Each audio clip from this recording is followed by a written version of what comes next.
కర్నూలు జిల్లా ఆదోనిలో దళితుల అవమానంపై రాజకీయ రగడ మొదలైంది.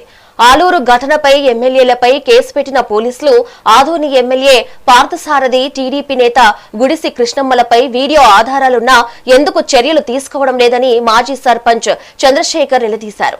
రాజకీయాలకు అతీతంగా అందరికీ ఒకే చట్టం వర్తించాలని ఆయన చంద్రశేఖర్ చేశారు.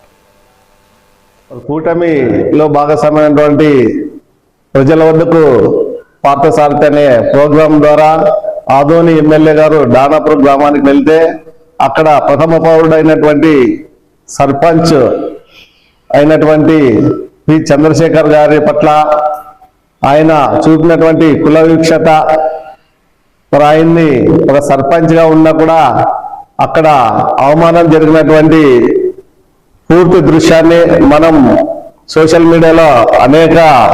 మీడియాలో కానీ ప్రింట్ మీడియాలో కానీ రావడం జరిగింది.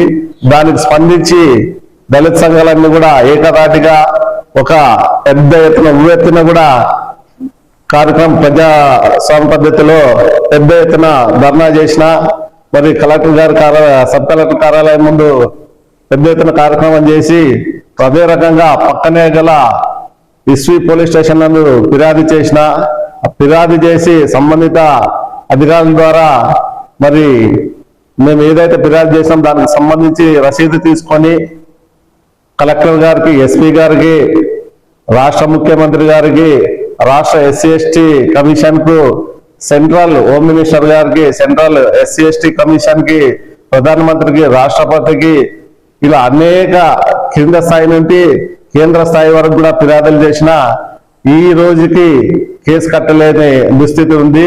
మరి అధికారంలో ఉన్న వాళ్ళు ఏది చేసినా చెల్లుతుందనే చెల్లుతుందనే దానికి ఇది ఒక ఉదాహరణ.